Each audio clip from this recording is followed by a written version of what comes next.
Warning. The Pop Punk Book Club features heavily biased opinions and unapologetically wild takes performed either by professionals or under the supervision of professionals to ensure the safety of performers and animals alike. We may sound confident, but our views are based entirely on personal feelings. Accordingly, the PPBC and the producers must insist that everyone attempt to recreate and reenact these stunts and activities. Join us at poppunkbookclub.com. So I'm operating on very limited information here, but I will let you know that we now have to be careful about what we say on this podcast. Why? Because your mum's listening. Did you know this? I did know that, yeah. Yeah.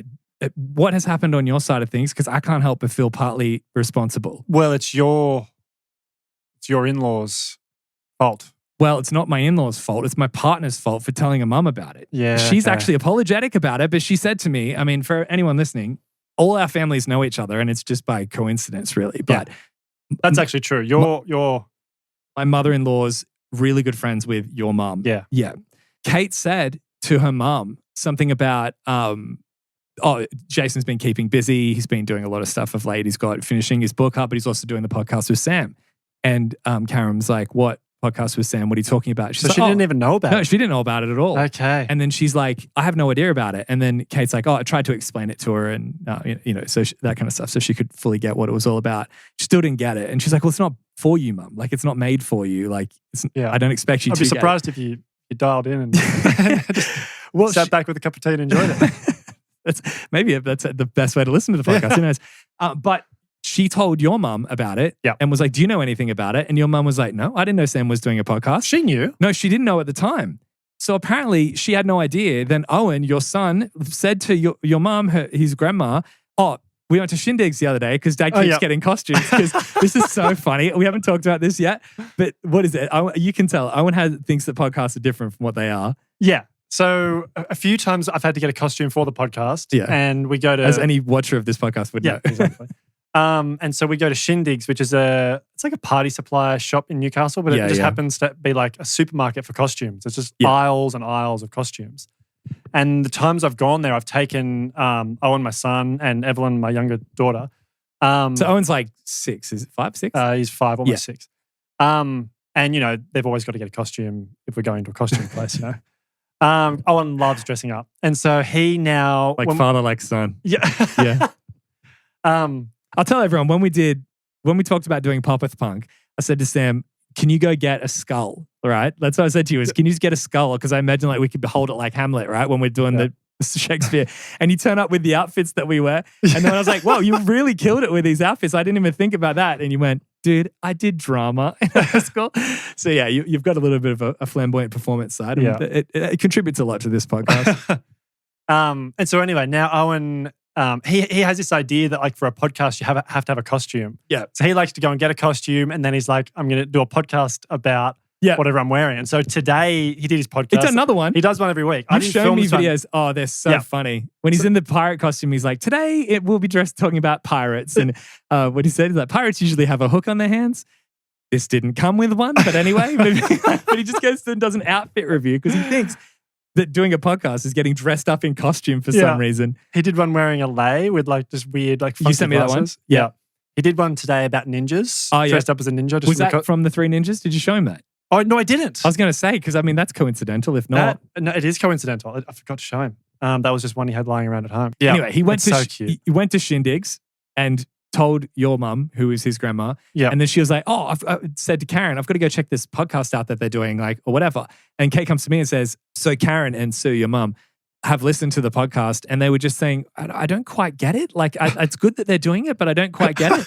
And Kate's like, I'm so sorry for getting my mum involved in this. But I kept saying, Mum, it's not for you. Like, so they might be listening to this now and trying to figure it out. I don't quite get it. I'm now remembering all the stuff I've said that I didn't think would end up in my mother-in-law's ears. Well, Mum's comment when she told me that she'd listened to it was very guarded. Yeah, shut up's definitely a flame. She told me the same thing. No, she just goes to me one day, just incidentally while we were doing something else. She was just like, so I listened to your podcast. And I was like, oh God, where's that going? Heart goes in your stomach straight away. It's like, what have you heard? She obviously hadn't listened to much. She didn't have a lot to say at that point.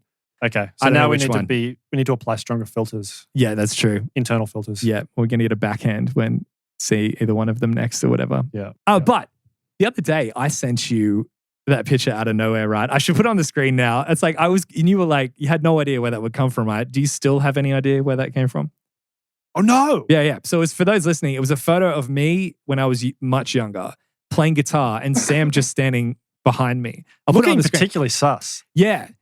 It was my 15th birthday party where it was here actually in that room out there before this studio was built. Okay. And I had a whole bunch of friends over and some people were inside playing PlayStation on the TV in here.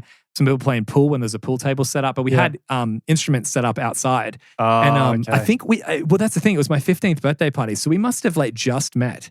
But no one else was at the party. Brent wasn't there. Kale wasn't there. Ben wasn't there either. Like, because the way I know is because I found a whole bunch of old mini DV tapes that I got converted, and that was one of the ones that did. And I was like, look how funny this frame is. But what's crazy about it is that recognizing the people in there, a lot of the people were from my old school that were there. Yeah, sure. But you were there. So I think that makes sense. It must have been, what's funny about it is that must have been just after we first met.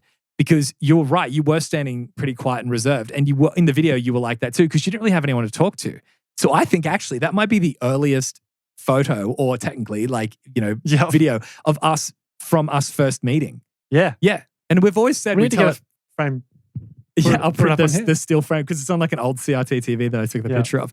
But we have always said that we'd tell the story of how we met for another day. And I feel like now's the time. Before we started this podcast, I said to you ages ago this is just an idea that we had. I was like, and we can tell the story about how we met, haha, as in like, how corny would that be? And you said, like, I can't remember how we met. Yeah, I'm excited to hear the story. You said though that you had, I feel like I'm like a clingy ex-girlfriend being like, I remember. But you said there was one thing you do remember about it. What is that? About us meeting? Yeah. A while back on another episode, you said there's one thing I remember. What I remember, I can tell you my earliest memory of you. Oh, yeah, go ahead. Can we talk about it on the podcast? Yeah, we can. Okay, good. It would have been in math class. Yeah. And you showed me some picture you had that was like, of like a Lexus car. And I was like, was your email like low life Lexus? Yeah, it was low life. Let's talk about emails on another episode. Okay. There's a really funny story there. But my old email was low life Lexus. Because when I was at my old school, I was really into Fast and the Furious, and I used to read Hot Fours magazine, and there was a Lexus. There was a cover photo of this really awesome Lexus IS 200 that said Low Life Lexus. So I used that as my name for my email address. Right. But then when I moved schools, I clearly just had no social skills to connect with anyone, anything other than my old friends liked me because I liked cars. Yeah, right. Do you sort of thing? Well, that's my earliest memory of you, and at that point, I was like, I have no interest in this person. Like. Cars don't interest me. This person clearly isn't going to interest me. This is not going to be a long-term friend. Why am I wasting my time? That's so funny. And then maybe in the same class, somehow we got onto the subject of Blink videos that we would watch online. And then it was like, we're friends. Yes. So that's actually a pretty good, I forgot exactly where that part happened. So that's really good to kind of fill the gaps in. I remember the first time that we did meet though. Okay. And what that was about. I think maybe I remember it a bit more because I was new and I didn't know anyone. So I was kind of felt awkward at the moment. Right. But I was in computer class, like IPT or whatever they call it. Oh, yeah. And we were doing a thing with a spreadsheet. And the teacher just said, all right, you have to do the rows and the columns. And in this row, you put names and you put this amount. But she said, you can fill it out with names of just anyone if you want. Or if you want, look around the room and introduce yourself. You probably don't remember this at all. I should do now. Do you? Yeah. And they were like, do you want to, like, just ask someone nearby for their name and maybe you could use their name in the thing. And I turned this way and you were there and I'd never met you before ever, but I was like, I don't know anyone. You turn around, I remember, and you go like, hi, I'm Sam. And that's when I first met you. And I was like, cool. So I put your name in and then we knew each other. But you're right. It wasn't till maths where maybe I was just defaulting to car mode talking to you. Yeah. But then I think you said to me, oh, do you like music? I said, yeah, I play guitar. Like, I've been playing guitar since I was 8 or whatever. And you're like, what bands do you listen to? And I was like, the first band I think we actually, how funny is that thinking about it? But the first band I think we talked about was Sum 41. I was just going to say, I think Sum 41 may have been the first one. And that's what started this podcast, man. It's all coming full circle. It's gone around a few times. But we must have spoken about Blink in the same conversation. We definitely did because I remember your eyes lit up and you're like, you like Sum 41? I'm like, yeah, do you like Sum 41? And then it was, what about Blink-182? When we start immediately like hitting it off with all the different pop punk bands. So thinking about it, the very first thing that actually brought us together, aside from a name needed for a spreadsheet, was pop punk. Maybe we need to get more interests though, considering we're still talking about it. But I want to say just one more thing before we move on to the next section. I you know, this is the thing. Some people have platforms to be able to like put messages out into the world and use it for good and to make a significant change in the world. Sure. Some people, their platform might just be a milk crate, but at least they're standing on it, projecting their message. Our platform might be the equivalent of standing on like a card from a deck of cards. We don't have much of a platform. But what I want to say is based on like something else that we really connected with at school, that when I was thinking about telling the story about how we first met, this came to my mind as well. And I've never been able to solve it. So I'm looking for the help of the Pop Punk Book Club audience to maybe solve this once and for all, please. Because Greg's not going to do it. And if I can't do it, no, don't you will not be able to get it. Don't even sit back down. He just does what he's told, eh? Anyway. Yeah, he does. So that might be the collar unleashed. We keep him on. One of the things that we did actually really connect with, because a really serendipitous thing that no one else had that we did, was when our mums used to pack us these lunch packs do you remember this, in our lunchbox it had like corn chips, some like liquid cheese, and like some. Don't say that. Don't say that. Those two words together. But that's liquid what it was. cheese. It was like nacho cheese. But it is like a liquid cheese. Yeah, right. I stopped eating dairy when I was 20, so like I don't care for cheese at all. So I don't care how gross it sounds. Well, those of us that still consume it, we don't say liquid cheese ever. But the other thing is tomato salsa in it as well. And we used to say it's a good day when your mum packs you one of them. We've talked about this since high school because both of us couldn't remember what they were called. We thought the closest thing I've come to in my mind is something called like an El Maco or something like that. And we'd always say, "Did you get an El Maco in your lunch today?" And then it's like a television commercial. And sometimes we would and be like, "Hey, we both got one." And be like, "It's a good day when you have an El Maco." But I've looked through nostalgia groups. I've looked for it online. I've even tried to talk to ChatGPT to get it to do the research based on a vague description. I cannot find anything about. It would be 2002, 2003-ish of these little like lunch packs, not Lunchables or anything that's in America. It was an Australian thing. I think it had a cowboy looking guy on the front of it. On the lid. I think it might have been green. I'm not sure. But it had corn chips in half of it, tomato salsa and nacho cheese. I won't say the L word for it. But we loved them. And if someone listening now might be like, I used to have them too. I know what they're called. And please, I've been wanting to know for 20 years what they're called. I'm pretty good at remembering stuff. But I need your help, essentially. Given the time period, there was probably some like cultural appropriation going on with the logo. And it's just been scrubbed from the record. But if you know what they're called, if I'm right with an El Maco or whatever, please let me know, because that is something that I want to solve while I have my time on El this. El Maco doesn't sound right. Yeah.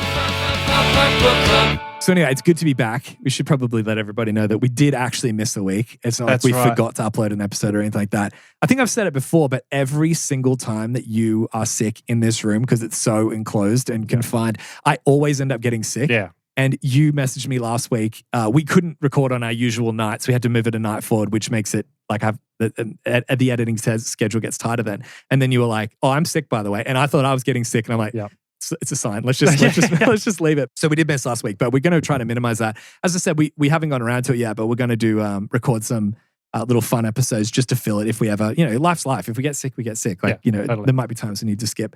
But I want to say, something that I've enjoyed doing, if anyone's following the Jason finds out new things that bring him joy, even though they are a bit clunkier than like the convenience that we have delivered to us in life, like how I've started a CD collection again and like building my own stuff out. But I actually have it on a plan now. So technically you could access my library. I'm starting my own little streaming service.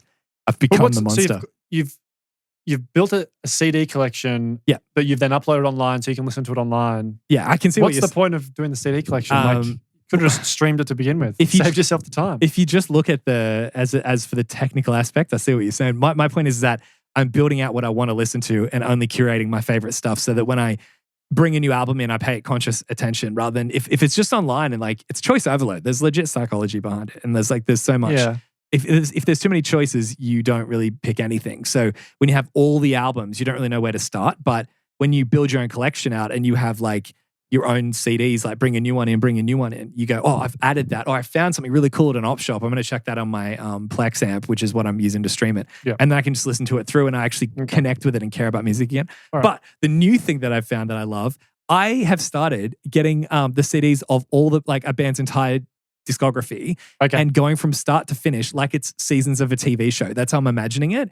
And just working through in the car, just while I've got it, like where I would typically listen to an audiobook, just listen to the album through, not stopping and thinking about how I think about, like care about each song or rating them like we do in the book club, just listening. And the first band I started doing it with was NoFX. Yeah, you told me this.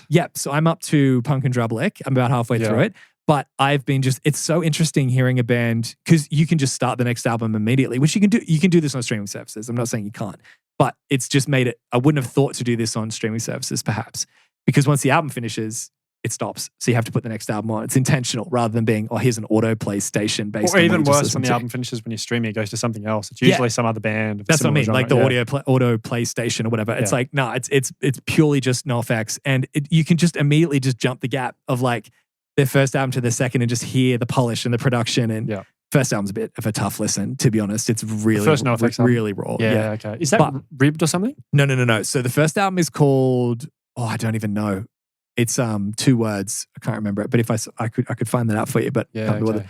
And then after that is Ribbed isn't until like the 3rd album. I think. Right. There's S&M Airlines is maybe the second one, and that's starting to show a little bit of promise. Like it's few and far between, but there's little moments where like, that's the NoFX I know that they turned into. But it's been really cool. And like thinking about it like it's a TV show season, it's like watching this band develop in front of your eyes.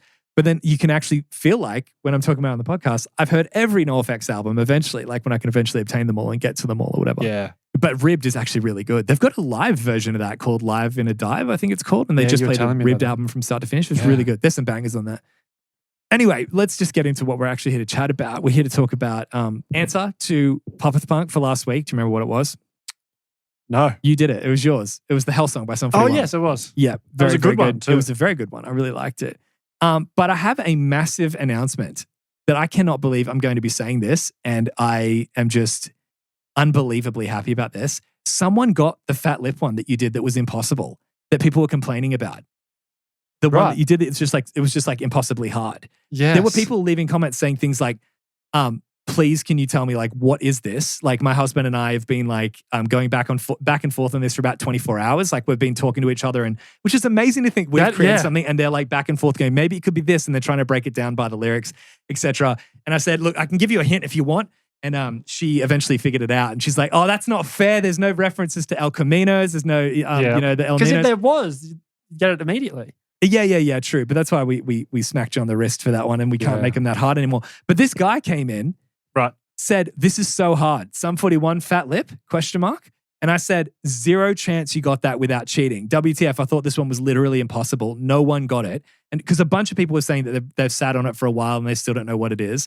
I said, no way, I don't believe it. You've either cheated or I've just found the king of popeth punk, right? Yeah. Big thing. It's like King Arthur pulling the sword from the stone. Like, this is a big deal. And he said, no way, I have literally been coming back to this over the last few days and getting stressed not knowing it. It was the slave to time that initially made me think of it with the I don't want to waste my time. Then when I looked at the fat lip lyrics, by the way, the first couple that I talked about said they already considered fat lip and dismissed it. And that's why it was really frustrating to me. He said there were a couple of other bits that kind of matched. Both had the word brat, the laughing at other people's expense bit, but still wasn't 100% confident, to be fair. Educated guess at best. And I wrote back and I said, you are the new king of popeth punk. I will speak of your skill in the next episode. So from here on out, all popeth punks are for King David. We'll say, King David, I like that. Yeah, for King David before we start. Because legit, how do you get one that is that impossible? And I called him out and said, there's no way you got that without cheating. And he's like, no. And here's my reasoning as to why it's not. So, I guess we have to just take him at his word. But I mean, to me, that was the most incredible feat. So well done. Well done to David for that one. We need to get him in for the popeth punk. We should have challenges. Like someone comes in and does one, and then they get to stick around until someone can beat them. It's like a Mr. Beast, like Squid Games thing with extreme punishments. But some really cool comments come in about people's opinions on. Oh, someone just commented and said, "Where can I buy that Dookie pillow?" That's pretty cool. You can buy this one. Yeah, I will sign it for you. Yeah, with blood. Oh, Halloween's over. I can't do jokes like that. But people leaving comments about the Used and how the Used album, like what it meant. Is that the last of our episodes? No. This is why it's confusing. The last episode we brought out was on Neck Deep. Yeah. So it was one before that. Someone said one of my favorite albums, Wookie Sock said, is I'll start shouting people out. I know I'm bad at that. I got to see them live on their last tour, and they played this album in full, and OMG, it was amazing. That would be cool. Yeah. But then I've also had people say that because Bert doesn't scream anymore, it's not as impactful of a live show. Yeah. So yeah. They don't have someone tour with them that does the screaming in place of him. I think I looked up some live performance clips, and it's the guitarist. It's a new guitarist compared to Quinn, the original guitarist. I said, wow, that would have been incredible to see. What are your favorite songs off this album? And she said, oh, The Taste of Ink is 100% my favorite song off the album, but honestly, they're all absolute bangers. Is that the one that you tried to say wasn't a flame? I said it's a crown. It's just not a flame for me. Yeah. Unpopular opinion. You should feel the way I tell you to feel. Someone said, hands down, the best debut album, and I'll die on that hill. I still listen to it as much as I did when it was released. Interesting, because we just did the Ramones recently, and that got voted the best debut album of all time. It did. It's 444 Ashley, and she said, seeing Bert now on the other side of it all is just so healing too. I said it was so good for just an album. A debut is kind of crazy. I didn't really think about that when we did the episode, even though I mentioned it was their debut. It's kind of crazy for that to be your first go at music, like releasing an album. And the opening track is the first song they wrote as well. Yeah, that's kind of crazy too. The whole story is unbelievable. I totally agree with that. Someone said, I remember seeing them play All That I've Got at Taste of Chaos in Sydney, and whilst I was very deeply in love with the music, seeing the crowd sing it back to them and the work, and they worked the crowd like they did, was a live music awakening. Still one of my favorite performances to this day. That and my knees and feet can't take moshes anymore. I said, we were both at that show. You and me were both at Taste of Chaos in Sydney, right? We saw the same Used. year. Well, did we see? You saw the Used, right? The next year, because we went. The first year was Under Oath and Killswitch Engage, and I thought they were talking about a more recent show. But they said Sydney at Taste of Chaos, so I imagine. Taste of Chaos has been around for ages. No. He also said my knees can't take moshes anymore, sure. So I mentioned it. But you were at the Used then, right? I think so. Yeah. So we were there when that guy was there. It was kind of cool. Some said holds up better than any of their other albums. Couple of songs that go ridiculously hard. I said, what are your favorites? For me, it's Bury Myself Alive, and heaps of others actually I can't pick. And they said Bulimic probably is their best song overall, which we didn't rate that high, except possibly maybe Memories. A Box Full of Sharp Objects is rough lyrically, but I'm not listening to Bert for lyrics, which I disagree with. Bert's lyrics are pretty good. Like, I wouldn't say I don't listen to Bert for lyrics. He said, it's so loud, great stuff. It's a good point. It's a very loud album. One of the best drummers in the game, shame he left them. Rancid didn't give him the same opportunities to get weird. So he went and played for Rancid after? Oh, I didn't know that. So this is the thing. We're learning stuff from our audience, which is fantastic. Is the original bass player there, or is he gone as well? I don't know. I really don't know. Yeah. I wonder if Bert's like kind of the Used now. Like it's synonymous with his name. Someone said, get him on the podcast. Bert lives in Sydney. I'm sure he'd be happy to tell his story for you. And I'm like, when we found out that he lived in Sydney, it was just as mind-blowing to hear as when we found out Steve-O lived in Australia. We would love to have Bert on the podcast. Yeah. But I mean, at the time we did the Used album, he was touring. Like they're currently on tour at the moment. Yeah. So we'd have we kind of threw that one into the schedule fairly impromptu. Yeah. It was like due to Halloween. The Halloween special. So what are we going to do? So, I mean, if anyone knows Bert and can get us in contact with him, we'll do our best. We do whatever we can to make it happen. Yeah. Okay, so we're doing Till the Wheels Fall Off by WSTR. Yeah. Now, I wish I had a better story in terms of how I came across this band. Yes. But it was literally Spotify recommended them to me. And just actually trash them, saying nothing worse than when you finish an album and they like put someone else on. Yeah. In saying that, I found Tiny Moving Parts, is that what they're called? Through it auto-played, and I was like, this is actually pretty good. Yeah. So yeah. It does work. Sometimes. The algorithm can pay off. Yeah. 4 times out of 10, it works every time. Yeah. And I guess full disclosure, we've done these guys before. That's actually a good point. In the pre-podcast form of the book club. Yes, but it was one of the only bands we did with the rating system when we're actually trialing it. Because if anyone doesn't remember, when we used to do albums, but at the end of it, we just gave it like a rating, like an arbitrary rating. There was no actual like worked out mathematical average based on what we rated each song. Like that just didn't exist. But when we came up with this was one of the albums we did do.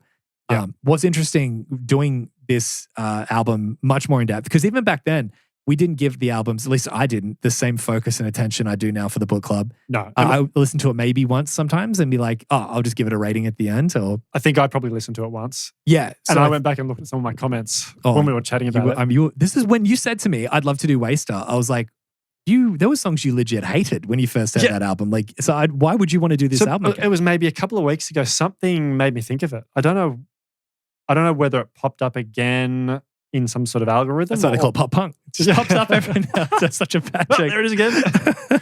And I listened to it, and I was just, something compelled me to put it on. Yeah. And I listened to it, and I was like, this is awesome. Yeah. Loved it. New perspective. Yeah. So it's really interesting how those, like, it can change, and like your relationship to it can change. I love comparing if we have done an album, because full disclosure also, we had done The Used as well with the rating system. It just coincidentally, that was another album that we tried back in the day because we just picked random albums for each other when we would pass them back and forth. Yep. And it's really good to actually have 2 albums now of going back and checking how close my ratings were and how much I've grown.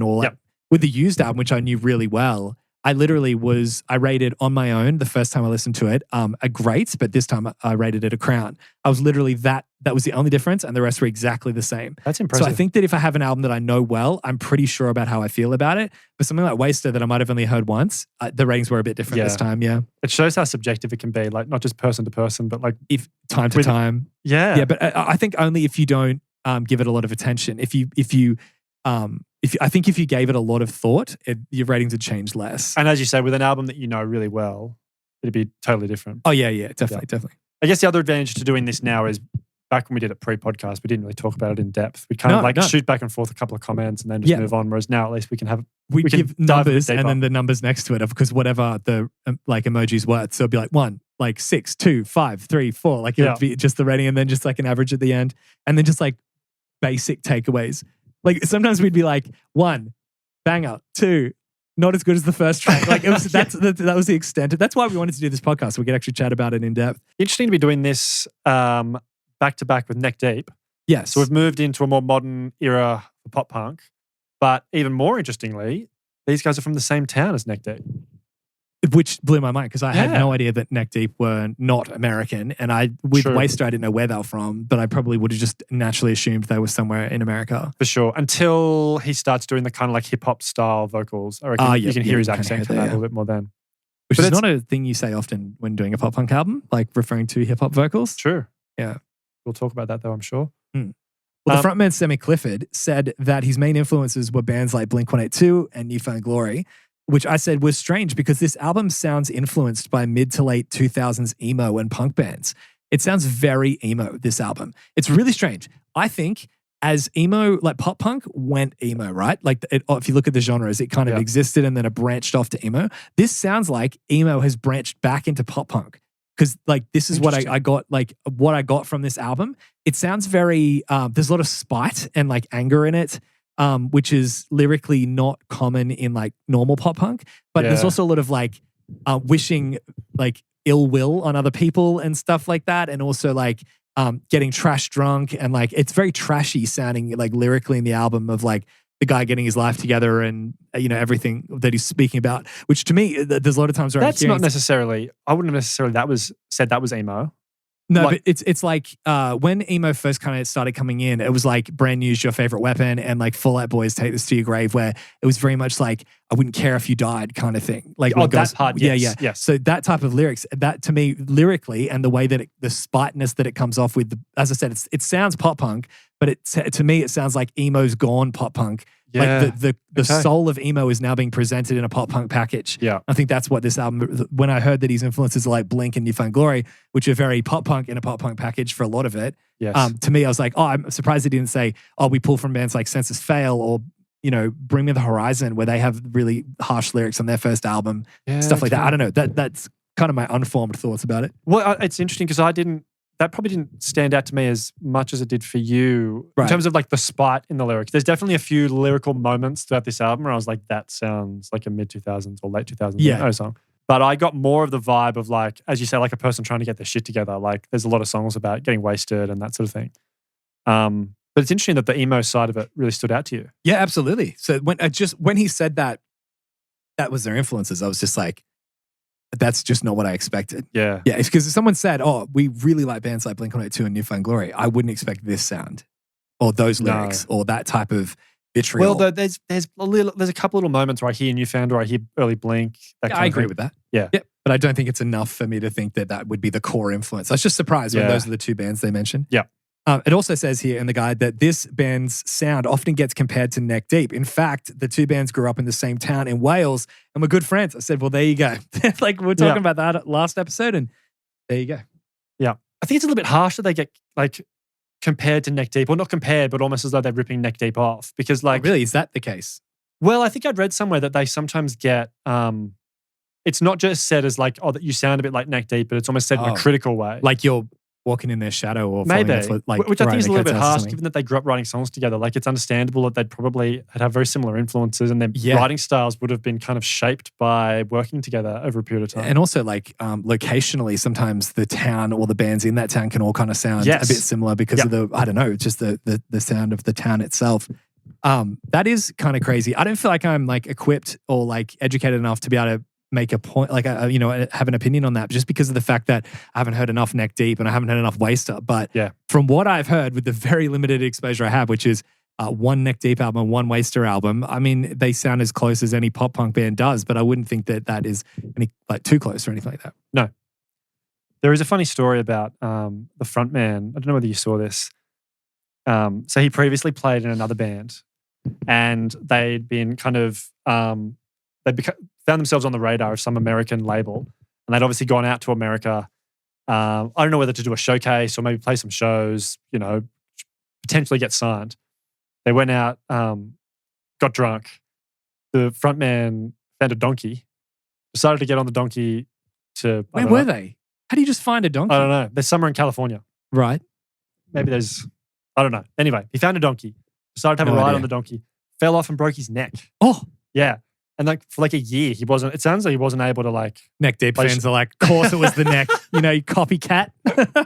Couldn't have broke your arm or something like that. That was a funny noise. Who did that? It was me. Oh. I didn't know if I did it and didn't know. I should have just let it go. But yeah, I had to like learn to walk again. Oh, really? Yeah. Like not just... Sometimes people go, I broke my neck, but they were fine. It sounds like it was reasonably serious. Wow. Yeah. Jeez. At a time when he was like on the verge of getting signed in a band. Wow. Imagine being him. That's the worst person that comes out of this. But imagine being a band member being like, are you serious? Yes. Like what and how? One, are you okay? Like two, we don't even know if we have a frontman anymore. Like, are you still in the band? Like, are we going to try to navigate this? Like, are you able to like... You kicked them to the curve and get someone else? Yeah, how long is recovery? Will we be heartless to do that? Like, that would be such a confusing place to be in. So that was before this album. Like, it was a few years before Waster got signed. Oh, right. So I wonder if themes of that, would come up in some of their music. Maybe. There's a lot of stuff where he says like that it almost sounds jackassy in some of the lyrics where it's like flip through tables when I'm drunk, which is in one of the songs, Bot Lobby. So I wonder if it's just like that's just the party vibe that they have, and it just they flipped the coin and went the wrong way. So. Alrighty, so until then. I said Crown. I said a Crown as well. This is a really, really good opener. Yeah. And I didn't think that I've heard this album before. We've already talked about that. Yeah. But let me just be clear. I listened to it probably once and I don't remember much about it. The first time? Yeah. So I definitely didn't give it the attention that I gave it this time, and I couldn't remember much about it. Little snippets and a little melody here and there, and I'd remember it. There is one song on this album I think I've already said I love, and I've come back to quite a bit. Yeah. So I'm very familiar with that song. I know what that is. Yeah. But this one, when I first heard it, I was like, I didn't think I'd love this album, just because I think it's just not. The only thing I can come to that I think is the most fairest way to kind of explain it is it's just not my sound of pop punk that I like the most. Yeah, it's very polished, very modern, very like plasticky kind of sounding. Melodically, it's very I always got to say melodologically in my mind because I got to say melodically and it doesn't work. Anyway, my brain doesn't work sometimes. Melodically, the melodies are almost a bit like Nina, like it feels a little bit like not childish, but like a kid melody, if that makes sense. Yes. But and even like in the chorus too, with the bury me, baby, it's just really like, to me, that's something that's real mid-2000s of like that's an emo moment for me on the album for sure. But there's no denying that in this song, I kind of love it. It's like a guilty pleasure. I'm like, yes, I like this though. Like I really, really like this song. It's when I listened to this the first time, my impression, and when I say the first time, like back when we did this album previously, my impression was that it sounded almost a little bit amateurish. Okay, yep. Which is kind of like, I think, kind of what you're saying. Yeah. Whereas this time when I heard it, scared the crap out of me. I was like, what is that coming? The giant baguette starts rolling down like Indiana Jones down the lounge. But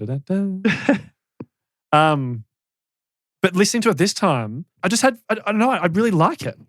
I love the energy of the song. Oh yeah, there's so much energy. And that's the thing also is that when it comes in, to me it sounds a bit like what Chunk, no Captain Chunk or whatever, like that band. I can't remember. That's the name? It confuses me. It's like CNCC or whatever. Yeah. And like, it's not that I like have anything against them, but when I first heard them when they first came out, that song that they did, that the video clip was like a house party, and they're like in drop A, it's like super low. I just never loved that sound, and a lot of people did. And I think people saw it as like, oh, well, 4 Years Strong did like metal pop punk, and now let's just go super low tune. And Data Remember's kind of doing not the same thing, because I've never thought Data Remember sounds like pop punk, but some people say they are at least in the same field.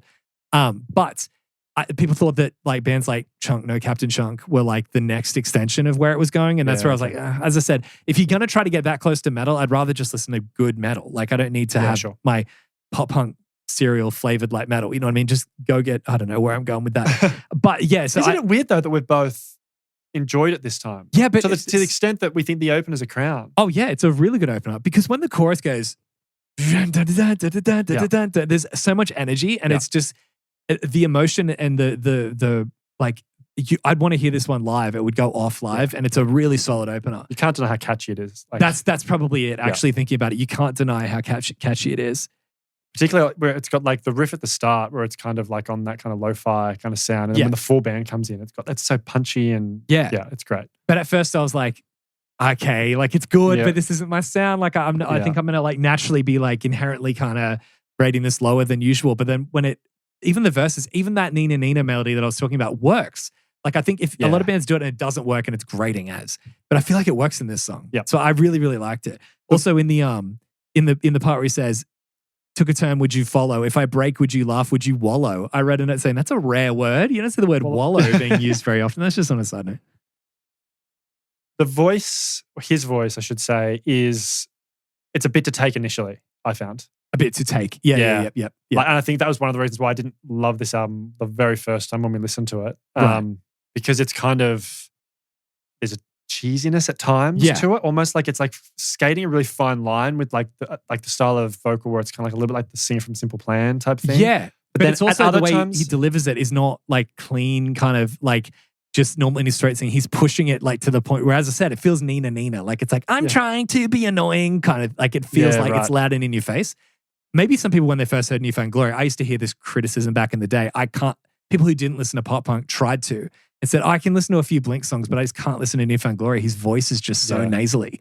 And I can understand why there might be people that just doesn't work for them. Maybe, I can understand that. But to me, I've never, I mean, that's what makes his voice his voice. Like that's Jordan. I liked it. Yeah, same, exactly. But so that's my point of that is there might be a lot of people hearing this that we're the weirdos being like, sounds different to us. They might love this. But there are moments throughout this album where the style of his vocal kind of moves back to the kind of edgier kind of scratchiness of kind of like of pop punk. Yeah. Where it's like, it's still got the kind of nasally tone, but it's not as like saccharine as another rare word. Yeah. Does that make sense? Yeah, no, I agree. And I think that I want to kind of clarify my point a little bit. I'm not saying by any means that like just because I don't love it, that I think it's bad. I don't think this is bad. I think they do it really, really well. I think it's like music is essentially like auditory, like temporal paintings, right? Like you're essentially painting time. That's what they say. Artists paint space, but music artists paint time, which is really cool to think about. Yeah. But essentially you're creating this painting. They're choosing to push these emotions and push what they do. I can't get annoyed if the emotion it makes me feel is not like what I desire to feel, because a lot of times art is designed to challenge you. And not saying at all that this is an incredibly challenging piece of art that was intentionally designed to be challenging. They're probably wanting people to naturally relate to it and to connect to it. But I think that what they've done with this is really solid. And like the way they've delivered it, it works perfectly for their sound. It's one of those things that, as you said, in the beginning, you might be a bit grated by it and going, that's not really what I'm about. But then by like the first verse, you're like, I can get behind this, even if I don't love it. Usually, this is a band that does that right. I can't just hate all bands that sound like this just because it's not my sound. Sure. And that's where I've come out of it saying this is a undeniable crown. Like, and that's where we used to use the word banger for crowns. But in this case, I think banger is the right word. Definitely. All right, Till the Wheels Fall Off. I gave this one a great. So did I. Okay. Oh, okay. Well, one if we're on. How long will this last? Yeah, for two. I love that intro with like the phaser on the guitar. Yep. But then when the full band comes in, and I think we've spoken about this before, the guitar tone is awful. It's not great. I messaged you. I remember the first time we listened to it back in the day. I was like, because you picked this album, and I remember I was at Coles picking up groceries, and I had this album on, and in the bridge, it dead set sounds like the guitar's being plugged out of the guitar pedal straight into the computer. Like it doesn't sound like there's any amp in the middle of it. It's just, it sounds like when I used to do that back in the day when I didn't know how to record guitars when I was 15. It just sounds like straight into the sound card. And I remember saying to you, man, wait till you get to track 2 in the bridge. It's the worst guitar tone you will have ever heard. And you were like, oh dear, have I picked the wrong album? Yeah. And I was like, no, it's not about that song. That's not what I said. No, but that was the effect of what I said. But what did you say? I think I said, oh, how much? So we have to bleep that name. But I think well, at least I took from that you said, did I pick the wrong album? Which is to the same effect. And I was like, no, it's not about the songs. It's just about the guitar tone is trash. But in some weird way, it kind of works. Like, I don't know if it needs to be even Blink-182 now, when they perform live, Tom's guitar tone is so, it sounds like it's got a radio filter on it, like a high pass filter. Like it's so, that, as you said in the beginning, like the phaser guitar. It's like, well, essentially it's just holding that EQ sound. It's not phasing anything, but it's like in modern production, they're doing that a lot, which I don't love. I don't love that guitar. I like big, massive, meaty amp guitar tones. But it's, there are moments throughout this album where I think I would love to hear this with just really raw production. Yeah. Because I think that riff would be super like early Blink. Oh, yeah. If it was with just a less produced sound, like just with like a distorted guitar tone. Yeah, but look, again, I'm going to have to say I'm two from two here. Not that I've written every time I've seen one or noticed one, but here's another emo moment was the bridge where he said, and I know it doesn't seem like it, but I'm still that lonely kid with cuts on my wrist. I got that, which is very, I mean, obviously that's obviously very emo, but still, even if you take out the parts about cuts on my wrist, that I know it doesn't seem like it, but I'm still that lonely kid. It's like, it just reminds me of the black hoodies with the black fringe. Like it was cool to be by yourself. And it just takes me back to being in like year 11, year 12 in high school. Interesting though that there's other really cool lyrics in there with like 90s references in it. Yeah. Yep. Like take me back to the what was it? Late 90s straight cut jeans and Total Nikes. Yeah. Yeah. I think this is a good one. I feel like it could be, if someone said to me, oh, this is a Crown as well, I could kind of understand it because I've given songs that are of a similar level of greatness, I guess, if you want to call it that. Like, I mean, that's the wrong word because that would be a great, similar, any positive word we've used for the ratings, that's really how to find it. Like, we need a thesaurus. Similar emotional resonance, right?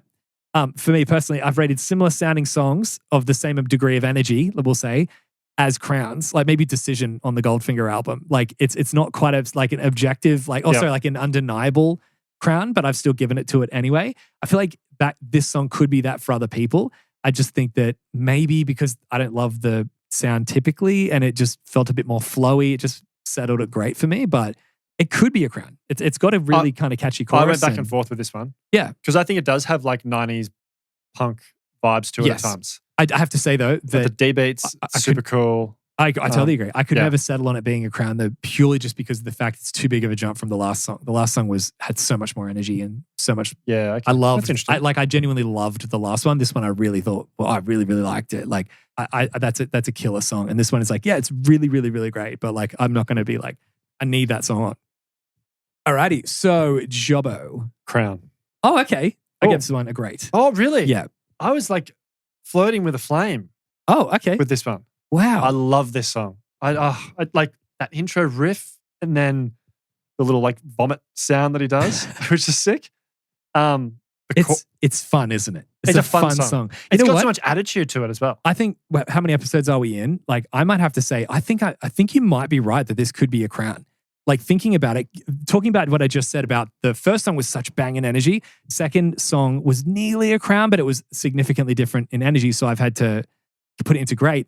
This has way more energy than the last song. If that was nearly a Crown, this one should be a Crown. I gave it a Crown, mate. You don't have to convince me. You need to change your rating. I'm doing it for the first time ever on this book club. Are we allowed to do this? Revise our ratings. I'm doing it, and you didn't convince me or any change my mind. As in like you didn't tell me to do it. I'm not doing it under any form of coercion.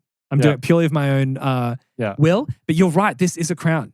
Yeah. That chorus is like by definition a banger. Yeah. Dun dun dun dun dun dun. But now no one is it. How high are those vocals? Yeah, it's really really high. It sounds like Sayerson. Again, maybe another thing that reminds me of emo. I just don't get. There are definitely moments on the album that give me emo chills, but this one, there are other parts where I'm like, no, this makes me just think punk. Right. To me, it sounds like an emo band doing pop punk songs, but they also have an emo album. You know what I mean? Like their tones and their sound and the voice sound or whatever, it sounds emo-ish. I don't know. Yeah. Maybe people argue with that or not. I love the part where he goes, I could go on and on, but what the fuck? Yeah. It's just so catchy and fun. Also, he says what are you lying for? Because you're giving me the ick, which is like such a modern term to be used in a song. Yeah. It's really funny. But I said really good energy in this one. It's just so fun. Like I totally agree with you. And after thinking about it, I just kind of explained into why logically I can't give this one a grade. No, it's not a grade. Yeah, I'm gonna make that adjustment. I think the reason why I was thinking about A Flame is I love the sentiment behind the song as well. Yep. Like anyone that's been like frustrated with their job would listen to this and just be like, yeah. Like, and that bridge where it goes into the big halftime section with the big vocals. Yeah. I think that might be the reason that I kind of defaulted down because it just to me feels a little bit. There's a bit of cheese in this one in the sound, but I also can't relate to it. I work for myself, mate. I love my boss, but it's like I know what you mean. Like that's really funny. Yeah.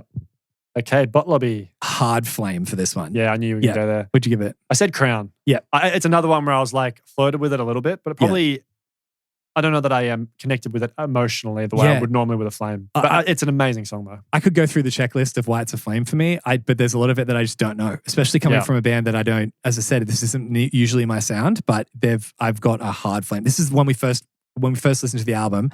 This caught my attention and it's the song I've had on, not repeat, obviously, but like it's part of my playlist and stuff. And I love this song so much. It's just it's got that something I call personality-ness to it, like You Found Glory. It's just, also the way it just comes in at the start with the, like, I shot my with the D beats. Yeah. You know that is my favorite thing. I do. But hilarious that he calls it bot lobby too, which is like such a modern term too. Like it's such a gaming term that people, they can mean it literally about playing in a lobby full of bots. Like there's no one in the match, but usually it's derogatory saying that it's a bot lobby because everyone here sucks. They may as well just be bots. You know what I mean? Yeah. See, I didn't understand what that, I had to Google it. Played a lot of computer games. That riff is so Dude Ranch. Oh, that's a good point. Maybe that's part of the reason why it's hitting like a little nostalgia erogenous zone for me. It's definitely got 90s punk or 90s pop punk sound to it. Which is, but it just doesn't stop. And that's why that's for A Flame for me when it hits an energy and just there's no bad section in this. The verses are like so loud at the start when the line being I shut my eyes and crashed my truck and took 27 stitches but it wasn't enough. Yeah. Like it's so punk and like and then the cymbal catch. But it just doesn't stop. Yeah. It's just like again another let's fucking go kind of song. But then it gets into, admittedly, I don't love this because it's never been my favorite thing to have like really spiteful, derogatory lyrics in songs. It's just not what I like personally. Yeah, and that's why I've always feel so like, then how do I love this song so much? Because I kind of get behind it in this song because it's like, it's not like I'm like, I don't know. It's not that I'm offended by it or anything like that. It's just not my thing. But it becomes really spiteful about him being mad at a girl for moving on with another guy. Yeah. But then being like, I hope that you essentially like, I hope you're both happy in love, but I hear it's already dead in the water. It's very spiteful emo, but maybe it's because there's a part of me that feels like everyone when you're young goes through that kind of thing. Like, I mean, you've married your high school sweetheart, so maybe not, but when you get to that thing with you, but sometimes it's like you can feel so confused by love that it can come out as like hatred and anger. Like they say with people that passion is like a pendulum that swings both ways. Like if you really feel a lot for someone, you can feel really negative, but maturity is knowing how to not let it fall into the other side. But a lot of people just, people go from being so in love in a relationship to breaking up and hating each other. Yeah. It's like, particularly when you're young. Yeah, exactly. That's what I was saying. Because when you get older, you learn to kind of control the pendulum a little bit more. It's just funny that you've taken that perspective on it because I heard it more tongue in cheek. Okay. Like, yes, on their face of it, it's like, you're a bitch and he's a, what was it? Like, he's a punk. Yeah. Yeah. Like it is read literally quite spiteful, but maybe it's just because it's against a background where he's like saying the lyrics to the chorus are I was high. Yeah. And like the song, it feels to me a bit more tongue in cheek when you listen to the song as a whole. I hear it as like in a little bit way of like a bit tragic. As in like he's at a party. Like he starts the song with he shut his eyes and crashed his truck. Like that to me seems like lack of will to live. Like as in essentially like I'm driving, I shut my eyes and just I don't even care anymore. Yeah, okay. And I went to a party and I was drunk and high to get through it. I saw you with someone else. I flipped tables. Like he's just completely like lost because of this relationship breakup. And I thought he actually said in the second verse where he said, "Now it's my dog, my friends, P.S." in that order. That's the lyrics. I thought he said, "Now it's my dog, my friends, the X" in that order. And I thought he was trying to say as in he rates the girl lower than his friends, but also his dog. So I thought again, he was like talking about the girl again. But it just feels really like tragic and kind of like really emotional to me personally. That's, I think, why it has hit me in the emotions, because it's like this anger and frustration at losing someone and seeing them move on with someone else and be like, "You're a bitch anyway, and he's a punk. I hope you're both happy." I heard, I heard it's already dead in the water. And then I said, but then being almost like apologetic or at least explanatory and defensive for why his behavior was the way it was.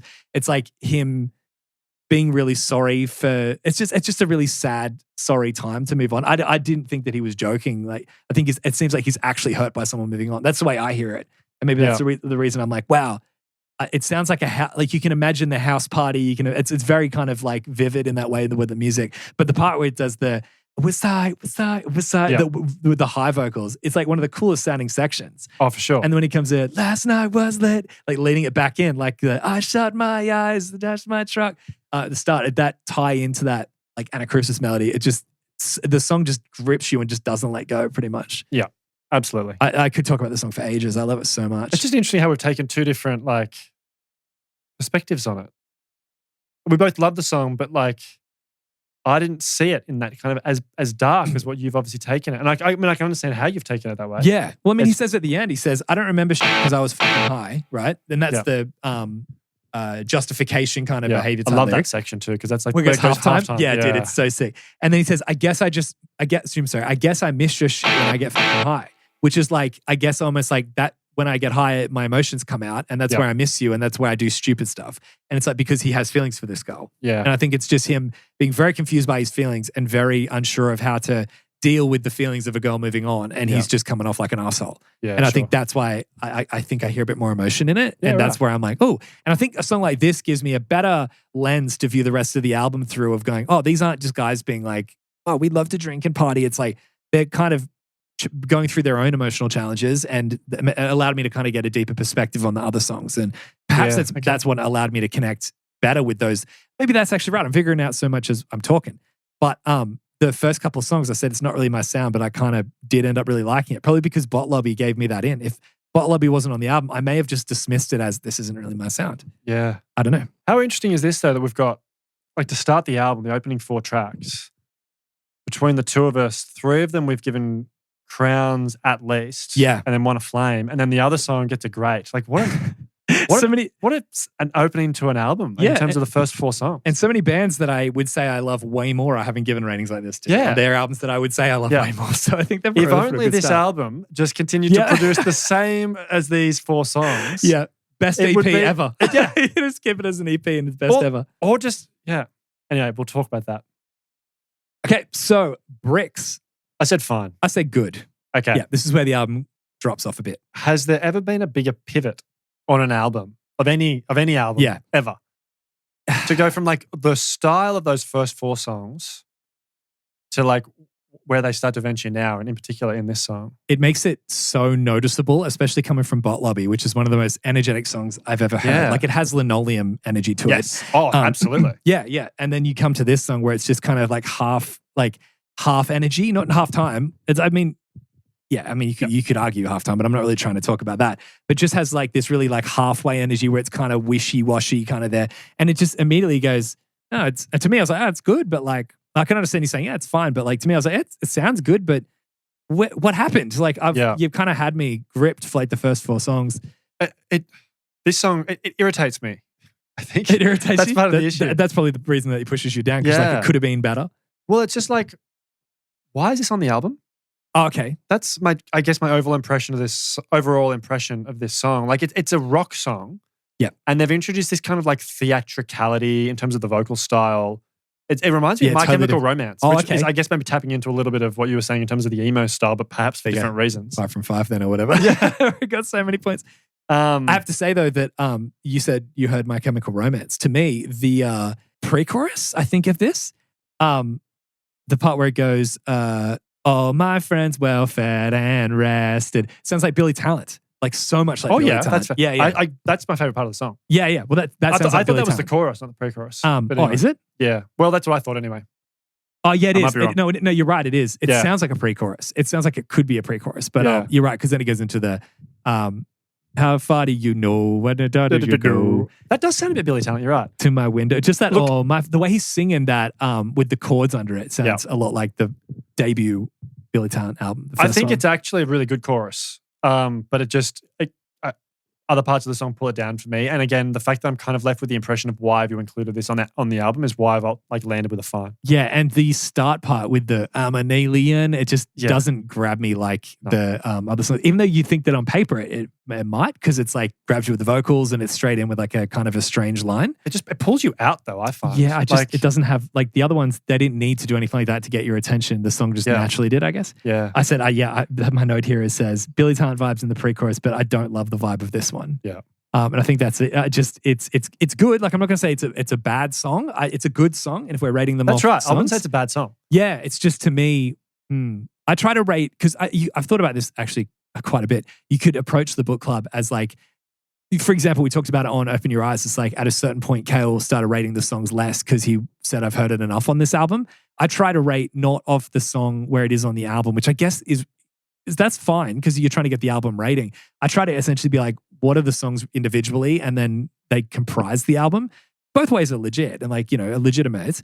But yeah, for the most part, I don't try to let the fact that the last song was way better influence my rating too much.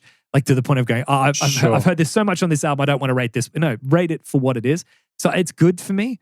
But I can understand that if you were to look at it the other way, you'd be like, this is fine, but where's the rest? And I think I can see that. Yeah. Yep. Poor boy. I give this a fine.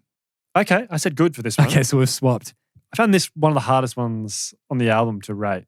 Yeah, it just sounds, and I mean, there's a couple other songs coming up too where it's like, what is this album now? Like, when you first heard it, you're like, okay, I get the idea of it. Maybe we're just old men now. Like, be consistent with like one sound through the whole album. Like, they want to be a bit more progressive. But then kind of establish that in the beginning that you're going to be progressive with sections in your songs or the songs changing slightly in between it or weird sections. There's multiple ways you can show progressive likeness, but to kind of like, you could take these exact songs and don't even change them, just put them in different orders and you could be like, never know where the album's going to go. Yeah. But it's just like, let's put all our banging tracks at the start to get you in and then hopefully you'll like this new sound. Yep. But the new sound can't even be consistent. I don't even know what they're doing. That's true. It sounds nothing like Bricks. Now it's a bit of a roller coaster at this point. Yeah. The intro's a bit gross. Yeah. I didn't like the intro. But then like when the actual guitar riff comes in, it reminds me of Hooch by some point. Oh, that's a good point. It does sound like that. And I like that part of it. But I'm also just kind of like, this is a little bit jarring because. But also, again, why? Like, why? What's the thought behind this? Because I mean, if then we went into a few songs like this, or there was other songs that sounded like this, you'd be like, oh, it's a different side of Waster. But you hear these like one-off tracks where they try something new on an album, and then you're like, huh? Like, I don't know why that essentially matters. The Starting Line did that. Also, another band recently we did, I think it was Neck Deep. They did a song. Neck Deep. Yeah, with the Architect vocalist. Yep. It's like, okay, cool, but why? I just said, I can see what they're trying to do here, I guess, but it's just not for me. And this one is very much not for me. It's just fine. We'll see. I think one of the reasons I found this a bit conflicting is because I think the song has great energy. Yes. And I quite like the like hip hop style vocals that he starts to introduce. Okay, yep. I think it's interesting that like his British accent comes through on those. Yes. Which is weird. Like he managed to just, like he sort of disguises that with his singing vocal. Yeah, it's weird that. How did you feel about blending hip hop with pop punk? I think it's ambitious. It's cool. You kind of hear that on the Untitled Blink album with, I went to point at those colors because it was in my peripheral. That's the Fallen Interlude, like that kind of merging hip hop with pop punk. To me, I think that's in the same school of thought. This is more, I guess, directly into. No, of course, yeah, but it's not so different that I'd be like, I would never have thought that was a possibility. I really like the idea. Yeah. I think one of the things I find a little bit difficult with this particular song is there's like hard rock elements to like the guitars. Yes. If they just blended like the hip hop with pop punk, I think I'd be like, yeah, that's interesting. But like in the bridge section of this song, it's like, who are we listening to now? It's like, I thought that before. I was like, if you just put this album on halfway through, you would not say, oh, that's the same album as what we just listened to. It's like you've changed the playlist. Yeah. Then again, have you heard when Blink did the crossover with Lil Wayne? Do you like What's My Age Again in that? No, I haven't. It's rough, man. Is it? Okay. I don't like that at all. I don't know what everyone else feels about that, but they did like a Lil Wayne crossover, and they did like "What's My Age Again," and like Lil Wayne's rapping in the verses and stuff, and it just doesn't flow. On paper, it might be a cool opportunity to be able to say that Blink are collabing with Lil Wayne, but if they wrote a song write something together, new, write something new, yeah. Alrighty, Okay. so this is one I'm interested in. I Sleep With a Gun. What'd you give this one? I gave this a bad. Did you? Well, that's an improvement because the first rating I looked it up, you gave this a terrible. I remember that. And at times I've had terrible when I've been terrible looking thoughts. at it this time. I've had terrible thoughts. I've landed on a bad because I thought that's a rough rating. If I landed on a bad, like usually it's like I compromised with this. That's funny. And there's really only one section of the song that drags it out of a terrible into a bad, and it's I like the rap vocals or the hip hop style vocals in the second verse. Okay. That's what I thought might have been the reason you don't like it, because it's too shoehorny. No, that's the rest of it. I really... I was going to say your words, not mine. You didn't say it, but I'm saying that might be what your words have been, not mine. Your words. No, I quite like the second verse. And there's like a pre-chorus section going into the second chorus where he sings, "I drive all night, but I'm still high." Yeah. I quite like that bit. The rest of it, it's just not for me. It's not. It's not a style I like. I've heard it kind of described, not this song, but like this style of music described as like neon pop punk. Okay. And there were bands like Metro Station that were doing this in kind of like... Well, this is what I was just about to say. Okay. Let me take the baton from you. I hated this sound. This I've written back in the late 2000s. It's that 303 sound. It's like that. They sound so much like 303. But for some reason, I liked this song a little bit. I didn't say what my rating was. I gave this one a good. You said good? Yeah, I think this is a good song. I think it's good. I don't think it's like great or anything like that, but I'm like, that's a good song. I can see what they're doing and I think it works. I don't like 303, and I never liked Metro Station when that was all out. Remember I said between like 2009 and or whatever, 2010 to like 2015 was like the worst era of music. This kind of ushered that in when people started like listening to Metro Station and 303 with that what's that? Don't trust a hoe, never trust a hoe. Like that electronic kind of crossover at that time. I just did not like that. There was a couple of Metro Stations songs where I was like, I liked that, but like now I'm like, it's too like my thing. Sweaty bar, like drunk, kind of like emo fringe with the like black tight jeans on, and like it was when emo got drunk and trashy, and that was when I was like, and it's like it had its moment, and we needed to not revisit it, and there was no need for these guys to dredge that up again. Well, when I heard it, I was like, I'm not going to like this because it sounds like 303, but I thought it was good. Explain why So you said you can see where they're going and you think it's... Yeah. They've done it well.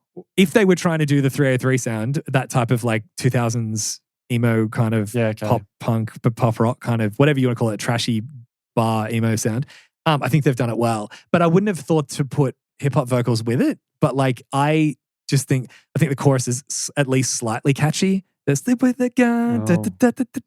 I don't think it's bad. I don't think it's a bad song. But I was really interested in seeing what you rated this song, because I was like, I don't think either one of us have given a terrible out on the podcast yet. I don't even think I've given a bad yet since we started doing the potty. No, you have. You have a bad to I'm Lost Without You. It was like third episode. Oh, yeah. And I stand by that. The literal gun loading at the end of the second verse doesn't... that's a bit cringe. Yeah, I don't like that too much. Yeah. That's why I'm not. It's almost like you think I've given it a crown or a grade. I haven't. I just think it's better than fine in my opinion. I was like, that's kind of good. Like I kind of think it's okay. I would have loved to have been in the room when they were like putting the album together, just to hear like they were high. That's what he's been telling you the whole whole album. Yeah, because it's like, what were they thinking? What was their intention when they're putting this album together? When they're bouncing around with these different styles and. He says, I don't remember because I was fucking high. So then about there's the answer. Okay, I'll move on. Okay, hyperactive. Great with an asterisk. Oh, I said great. Did you? What's the reason for the asterisk? I think this is the biggest fumble on the album, in my opinion. This song still has great. It's great, but I think that it has all of the potential to be a crown. That is that's a crown chorus. Yes. Yes. And again, I had this as a crown at times. Like genuinely, it's such a sweet sound. His voice sounds amazing in this song. It doesn't sound Nina. It sounds really smooth and nice. That's true. It flows really well. The chorus line is so good. You're also damn hyperactive. Don't you ever get tired? The less I see you, the more I miss you. The less I hear you, the more I listen. Like it's such a catchy chorus. Oh yeah. But it's like the verses are kind of good. If I don't know how they'd not fix them, but like improve upon them to make them work.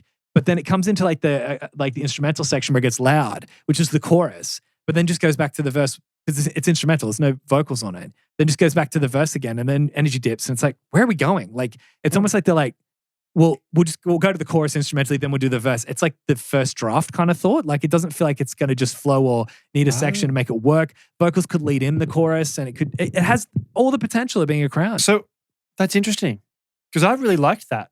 So you're talking about after the first verse, it goes to like the big instrumental chorus sound before going back to the second verse. Yeah, but and you didn't like that.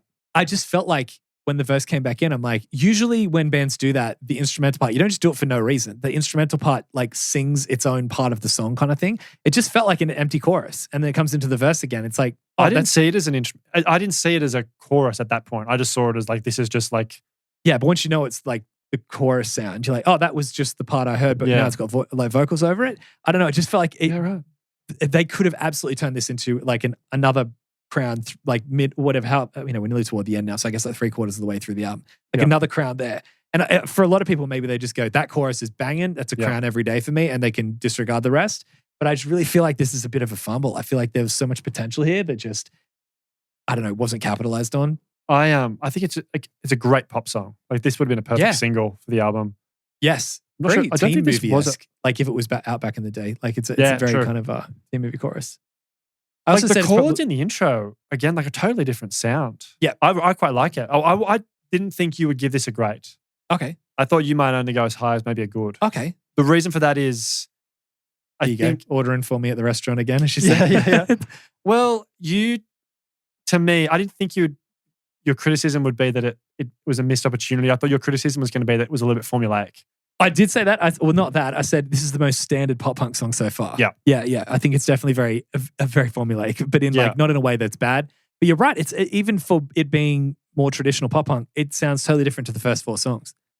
Yes, definitely. It's almost like the first 4 songs sound like an album or starting an album, and the rest were just like, here's all our other sounds that we might have pursued and turned that into an album. But one of my notes for this song is this is good contrast. Like this is a song which I think it's different from the first 4 songs, but is within the general style that works well. I like that. Yeah. I think that's good. I think that that's a really good point. Even things like the when it goes to the bridge, it's like a 6-4-1-5 progression. Like it's like ticking a box. Sort of thing. It's like that's the like pop punk bingo. If Sam was riding the bridge, that's exactly what Sam would have done. I was like, yep, you did it. That's good. Well done, boys. Exactly how I would have done it. Jason's probably going to be like, that's just a little bit like expected. Maybe is the reason why I thought you wouldn't go super hard on this song. But if we're not. That's not considering the external context of how much it has been the most confusing, disorienting roller coaster ride the last few songs. Yeah. I'm looking for some formulaic, like expecting like expected stuff here. Yeah. Where have I heard the riff before? The riff that's played underneath that instrumental chorus. Which one's that? But like right at the start, it's like It's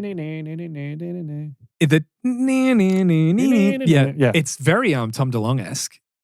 In my opinion, it sounds a bit like the way that Blink move. But then again, it's just a very simple major scale thing. Yeah. Probably there's a lot of stuff that sounds quite similar to that. Yeah. Because to be honest, I mean, when I heard that, I was like, I've written riffs like that. Like it's very like picking the chord over the riff kind of thing. Yeah. I know what you mean though, but that probably adds to the familiarity of the song. Yeah, for sure.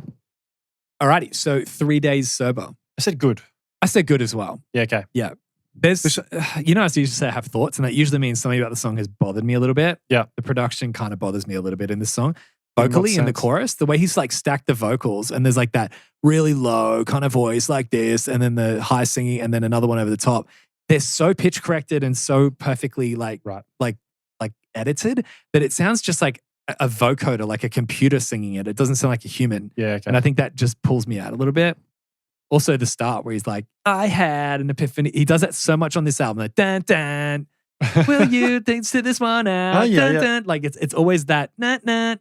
That's, yes, again, it adds to the Nina Nina sound I have. Why do you call it a Nina Nina sound? It's like when a kid's like, Nina Nina kind of thing. Like, it sounds like a kid prodding another kid. Like, yes. It sounds like a melody kids would do to try to annoy one another. That's the way I'm hearing. Yeah. Like the Nina Nina. It's catchy, don't get me wrong. It is catchy. You can't deny that. And I quite like the lyrics on this one because it seems like this is the song where he's like most directly like reckoning with his obviously substance abuse issues. I quite like that. There's kind of like a vulnerability about this. Like, especially after the previous songs. You're right. That's a really good point. I hadn't considered that. Yeah. because he's talking about the fact that he only like died crashing his car essentially, and as 27 stitches, so it implies he went to a hospital or at least a doctor. And yes, and then as you said, substance abuse, being drunk and high all the time, and now he's at the point saying, "I'm trying to be better." And like the general attitude of the song is like, I'm trying here, guys. Like, I know I'm fucking up. Well, the song's called trying. 3 Days Sober. Yeah. It's like I'm celebrating just so the small everyone knows, wins. I'm 3 days sober. Yeah. Like, I'm trying here. Like, but celebrating the small wins. Yes. Like, I know I'm not at a week yet, but I've got to celebrate this as a step in the right direction. This the song felt real for that reason. Like, very like authentic. Yeah, I really like the line that he says, sticks and, even though I've talked about emo-ness, and this is kind of an emo line, but I really like this part where he says, sticks and stones may break my bones, but your words really crushed me. Like I had that one. I had that in inverted commas is like, that's an emo. Yeah, but I like that one of like taking, even though it's kind of like cliche and cringy to take like a standard thing and like flip it. But I do like that, like considering what he said for the rest of the album, like in Bot Lobby, where he's kind of like, I don't give a shit, I'm just going to be drunk and high, whatever. And like, I might miss you a bit when I'm high, sort of thing. But now he's essentially just saying like, yeah, that hurt. And I have to deal with that. Because as you said, it's like a process of purification, like whether that be not relying on substances or like he's finding emotional clarity in it himself as well, which is cool. It's another one that has that like neon pop punk vibe to it at times, like not on the whole, but like definitely like that, like the electronic drums that come in at a certain point. That's what I said. The production is too modern, and with the vocal sound doing that, and the plasticky guitars and the drums, like the real, almost like you can't tell if they're real or electronic drums. It's just, to me, there's no human emotion in that. It sounds too digital, and I just lose all the gut feeling that makes me feel moved by a song. So I was going to say with better production, maybe this is exactly what they were going for and they nailed it. Everyone else loves it, but not me, and that's fine. But me personally, if you were to do this with a different production sound, I'd rate this song higher for sure, because I think the meat on the bones is actually quite solid here. Yep, I agree with that. I hate it here. I gave this one a fine. Okay. I said good. Okay. It's another pop song. Yeah. Do you know, really strange, that's what I heard in this song. But there is melodies in the chorus of this that sound to me just like the Stoney album by Post Malone, Post Malone's first album that he did. Right. The part was like I can't remember the exact part in the chorus, but it reminds me of the song where it's like, that's Post Malone. Yeah, like, okay. so, but melodically, that sounds like I could be singing that song. So I wonder if they when did this album come out? I think Stoney was like 2018 or something. But maybe this was 2023. Oh, okay. So they might have liked that album. Like, yeah, maybe. It's it sounds very old. You can tell he is influenced by like like hip hop, yeah, for sure, rap, singing culture. I just, again, it's another one where I'm like, where are we going now? Why? Like, why are you taking us to this part, this sound? I don't know. I'd be interested to hear the band, like if they were here with us and they're like, oh, well, we were like experimenting with different sounds, or we just wanted this album to kind of be whatever idea that we had. We wanted it to be about the song, not the album. It's like, cool. But then I would ask, why would the first 4 songs sound so similar? And then why would you group them and put them at the start? Yeah. Like, it sounds intentional, like you wanting to get a certain sound set up, and then you proceed to dismantle that for the rest of the album. Yeah. The sound is completely kind of taken away, except for Hyperactive, which still sounds different to the, slightly at least. Yeah. This one does, at least it's consistent with some of their other like breakaway songs, if that makes sense. Like if you were to kind of make an album. The inconsistency is consistent. Yeah. That's a good one. I said it's fine, but it felt like it was just like phoning it in a bit. It just felt a little bit like, oh, we've got a cool like upbeat kind of catch in, and then there's the clap parts and stuff. Like it just felt a bit like, okay, like fine. Like that's kind of my emotion is like, that was fine. Like, but I didn't feel particularly moved by it. Whereas for me, I thought the riff was quite cool, very hooky. And I think the verses and the chorus, I think the melodies are just like super catchy. Like for me, I was just like, this is a catchy pop song, and I enjoyed it for that reason. So I said it good. Fair enough. I did like the bridge where he does like, he sings like the really big, like, they don't realize. Yep. You can hear bits of stuff you've heard in other songs in that, I think. Like potentially. Yeah, like vocally. But yeah, as I said, to me, it just felt like I don't know. I've never loved songs that just have that. It's an upbeat, happy song, and let's just build around that. It just feels like then, to me, songs like that feel like nothing songs. I don't feel much. That's understandable. Because it's just like, oh, it's upbeat, and the upbeatness is the reason why it's good. And it's like, I personally don't feel affected by that. So when I hear that, it's lost on me. So all I hear is what remains, and typically there isn't much else. Yeah. All right. You know what's funny? I was like thinking to myself in the car on the way over here, because I was listening to it in the car, just a refresher on the songs. because I was so ready to go last week and I hadn't really listened to it much this week. So I want to make sure I remember them. I was like, I realized this song was on and I was like, oh, I always thought it was called Casa Armor. And I was if I had pronounced, if I was the one who said armor like that a knight would wear. Yeah. Right. So I was like, if I was the one who had to read that song title, I would have made an embarrassing fool of myself. And now I actually don't realize how to actually pronounce it. Casa Amor? Yeah. Amor? Yeah. But isn't that pronounced with an E on the end with a line, like a French thing? I don't know, but I'm pretty sure it's Casa Amor. All right, well, Casa Amor, what'd you give it? I said great. I said good. Oh. Yeah. Interesting. The transition is like a what the fuck moment. Again, I think in a good way. Yeah. I like it because it pulls you out.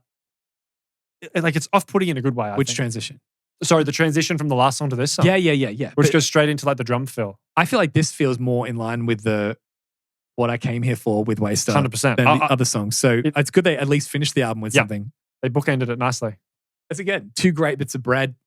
You know, the middle part is like not as great. Yeah. But I think this sounds to me like a mid-2000s like Paramore style riff where that guitar part comes in. I hadn't thought of that. Like the first Paramore album, like All We Know Is Falling. Oh yeah, okay. Yeah. I don't know that in forever. No. How good is Hallelujah off Right? I know that's a really overplayed song, but that is such a magic song. But this, I think, I would say sounds a bit like earlier. Yeah. I remember when we used to watch videos from like punk rock vids off the internet, and like I remember hearing Paramore for the first time, and Hayley Williams was playing. I think she was like 16 at the time, and she was playing keys and singing at a live show. And I remember thought that was pretty cool. See, I thought you might rate this song a little bit higher, and in particular, I thought you would love the D beats at the start of the first verse, where it kind of goes into them, catches you a little bit off guard, which I know you love with the D beat. True, but they did it so well on Bot Lobby that I've got that itch scratched. But they did that pretty much from the start with Bot Lobby, didn't they? Yes. Whereas here it was like, the surprise element. Yeah, even more so. Yeah. I think the song has great energy. Another band that did that was State Champs. Oh yeah, they did that in one of their songs too. I also got a bit of a State Champs vibe in this one too, melodically. I would say melodically again. Melodically. Yeah, I can hear that. Yeah, it's good. It's a good song. I don't think it's at the level of what did I rate great? The second one, Till the Wheels Fall Off. It's not at that level for me. So I just think it's a good one. I think I was partly just kind of like, they've kind of like come back to what I wanted to hear from them earlier. So I think I was like, well, that's my really last note stoked here. about that. I said, good to hear. I said, it's a great loud one to end on. It's good to hear a loud one to end on, not a soft or different one, because this is what we came for when we like put the album on, essentially. Yeah. But that last line, I really like paying attention to what bands make their first line of the song and what is the last line. It's a cheerio, gotta go now, damn you all to hell. Like such a like punk ending, to an album sort of cheerio. thing. Cheerio. Oh yeah, because he's British too, or like Welsh or whatever. So it's funny. Even funnier. What would be the Australian version of that then? Catch a cat. All right, like that honestly is like the thing in Australia is like, that's what Carl Barron says. He says that's the one word that'll get you out of any conversation is anyway. And honestly, in Australia, if you're talking to someone and you're not from Australia and someone who is Australian, or you're in Australia talking to someone and they say, anyway, and you keep talking, you're the worst person in the world because that is the universal, I don't want to be rude, but we need to wrap this up kind of conversation. Anyway, let's get to the end. Alrighty, so that is it for Till the Wheels Fall Off by WSTR. We made it. We did. That was good. I enjoyed that. Yeah, I mean, it was I really enjoyed going through it with a little bit more focus than I did last time because it was interesting. Do you want to do baguettes or ratings first? You picked this time. Let me do ratings first. Okay, what'd you get this from? My average came out at 4.5. Oh, mine was 4.63, so it's a little bit higher than yours. Okay. Yeah. But still very close. Yeah, very close. We were pretty much bang on, like one on either side of it. And, actually, you know what probably did it was you gave that song a bad. Yeah. And that probably dropped it. Otherwise, I gave it terrible. We'd be even lower. Can you give negative marks or something?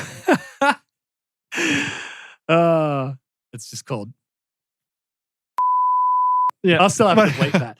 But anyway, even though I didn't say the exact thing. I thought it was that brings it into for both of us. Would you give it a 4.5? Yep. Oh, actually, that's a highest possible. It's not 4.51. It's 4.5. Oh, well, that's literally 0.01 under it being a great album. So you're at the top level of good. Okay. I'm at the low level of great album. Okay. But it's weird because I don't feel like it's a great album. It makes sense, and I'm not saying the rating system is wrong because that's the math, you know what I mean, of how you feel. Yep. I just like the songs that I like so much on this album that it pulls it out. If those songs were all the same as before, this would be a low 4, maybe a high 3. Yes. Because I think that it's, no, probably a low. But it's just like a lot of goods and greats, essentially. I didn't rate anything lower than a fine. I only gave 2 fines out. But I did give a flame out. You did give a flame. I think I gave only 1 fine and then a fine and then a bad. Yeah. And then otherwise there was a bunch of goods and greats towards the end. But yeah, when it started, almost unassailable. Should we do our Yeah. Gotta get right now. Feeling this. My energy's low. And I gotta begin right now. I guess I talked along. All right. You want to go first or me? Oh, I'll go first. Okay, go ahead. So my thoughts about Till the Wheels Fall Off by Waster are, it's hard to gather your thoughts about this album because it's such a roller coaster. Yeah. The opening 4 tracks on this album are way up there in terms of comparing the first 4 tracks of any of the albums that we're going to talk about on this podcast. Already. Yeah, and those are some of our favorite albums. Yeah. And there are songs on there that I'll definitely be going back and listening to quite a lot. But then the album just takes this turn, and thereafter you kind of find yourself thinking what was their intention? I would have loved to have been present during the recording process to kind of just listen to what they were talking about in terms of their inspiration, where they were going in terms of their direction. Or their thought behind certain creative decisions. Yes. Yeah. Why? It sounds mean saying that. Why would you do that? But I just want to know, what is the thought behind it? I'm asking with the best intentions. And I was sort of thinking, because for me personally, I just found myself wanting more of those first 4 songs. And so then when we got to the last track, I was like, this is awesome. I'm glad they've found their way back to that style that I really like. Maybe other people really enjoyed the songs that we didn't enjoy so much because maybe it's if you were listening to kind of pop punk during the period of when that style was maybe more popular, then maybe those songs would resonate with you more. But that's a good point. Yeah, but I was just they might consider that to be reasonably progressive or creative or outside of. They might think that is reasonable. Yeah. And I guess thinking about it from their point of view, even though I would have loved them to have put together an album of songs that basically just are the same as those first 4, they're probably thinking to themselves, if we do that, we're going to be criticized for not having enough contrast and putting out music that's just derivative and is similar to the style of music that's been done 100 times before. And so they were probably thinking to themselves, let's push ourselves to be a bit more progressive, be a bit more creative. And that's actually a really good point. That gives me a different perspective on the album because I felt the exact same way of feeling like it was a bit all over the place. But maybe that is the case, is that they might have the thought of, well, the criticism we'll get for this is we're at track 8. We heard all this in the first 4 songs. Why do... But then you and I would be happy. I'd be like, yeah, that's exactly what we came for. So I wonder, I don't know, am I wrong for feeling this? About this album? But I feel like on paper, this Waster album, me personally, it's not my vibe. If you were to just describe this album to me, I would say that's not my favorite sound of music in general, especially with what pop punk became, and the fact that it's still around 15 years at the time, probably later, to me felt a little bit I wish that kind of just stayed in 2009, that kind of sound. It was not my favorite bridging off of pop punk. Yet, when I heard the album, I found a flame on this album, which, as you know, it's our highest possible rating for a song in Bot Lobby, and I love that song so much. And there's other songs on the album that I think are Hall of Fame songs, great songs as well. So it's weird. I feel really confused by it. I dismissed the thought originally and I justified it by it's I reconciled with my emotions with this this album by being it's almost like it's a guilty pleasure. I don't love this sound, but I can indulge in it and I kind of like it through this band. Yeah. But then I kind of realized more and more, no, whatever they're doing, I like. It's not a guilty pleasure or a halfway indulgence that I can kind of just feel a little bit I can dip my toe in and be but I'm not ever going to identify as a liker of that sound.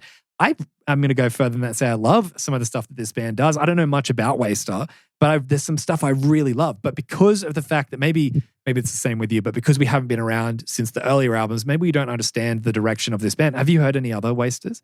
I've listened to a little bit more and I got a similar vibe in terms of different blending of different styles. Okay, right. So that might just be part of their core music or artistic identity. And then we're the weird ones for expecting them to be a little bit more consistent. But maybe that is their consistency, is to be inconsistent. Yeah, sure. There's a lot being pulled from a million different directions here. And although not all of it is for me, I have found something that I really love on this album and some stuff that I really like as well. So I could be wrong. Like, are there better albums than Till the Wheels Fall Off to listen to? Or are we like, is this the best they have to offer? Like, maybe we'll find more gold from Waster, or maybe they're just, unfortunately, a band that sometimes they're bands for other people, not for you, just because you can't change how you feel about music. But well, the cool thing about these guys is like they're still doing it now. Like, this album came out, I think, 2023. Yeah. So like we'll be able to listen to their next album that comes out and follow their progression as it evolves. That's a good point. Because as I said, it sounds like that I don't like them, and I do. And I've realized I really do. But it took a while. It challenged me a bit because when I first heard it, it's almost like I immediately and subconsciously dismissed it as, this album's not for me because I don't like that modern production, the types of melodies, the subject matter. But I did like it. It's challenged me and I found something I liked. Nice. All right. So I haven't done all the stuff. We can do it later and just update them rather than do it live on the show. But where does that put the album for you in your ratings? So for me at 4.63, it puts it at 10, which bumps Smash off the list. And I have Till the Wheels Fall Off just under Say It Like You Mean It by the starting line. For me, a 4.5 brings it in to 10 as well, and also bumping Smash off the list.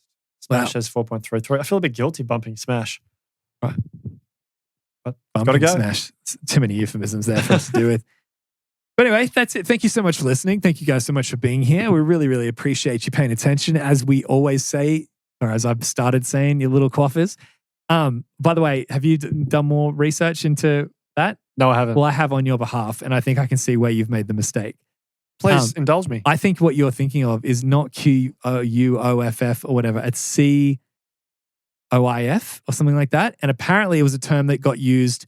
It's pretty much says people incorrectly use this word when it comes to hairdressers. No, they don't. You're going to have to do your own research, but that's what I found. It's like people get this word confused. It's actually what they mean is quiff. That's what the Google search said. But it's a word that people do use. So people use it, which is interesting. You could argue the point that eventually what is language? It's when people start using it over and over again, it becomes right. Language only has subjective value, right? So like you can say that like if people used it long enough. I'm not going to settle for that. I'm determined to establish that it's just the right way of pronouncing the word. But anyway, we'll leave that debate for another day. If you guys know out there which one it is, quaff or queef or queef or whatever Sam said, let us know. But until then, thank you so much for listening. I mean that from the bottom of our hearts. It's been so fun doing this first season of the show with you. We've got a couple more episodes to go. But we've got so much planned for the show moving forward. And it's just been, when we first talked about doing it, I don't want to get all sentimental, especially here, not at the end of you save it for another day, Jason, come on. A more apt time. But it's just been, I've had so much fun doing this and I've just, it's cool. Just maybe I'm feeling a little bit, just that 1 week off was a bit like, I miss a bit. You know what I mean? You feel empty, don't you? Yeah, a little bit. But anyway, fill us up, Sam. What's up for next week? Oh, drum beat for this. What are you going to do? Sam's gonna tell you. Yellow Cards, Ocean Avenue. Oh, what a banger. I mean, that's a big album. That is a big one. I listened to that. We both did quite a bit in high school. I think everyone For sure. did. Anyone who's like into pop punk at the time, you couldn't miss that. It was a giant album when it came out.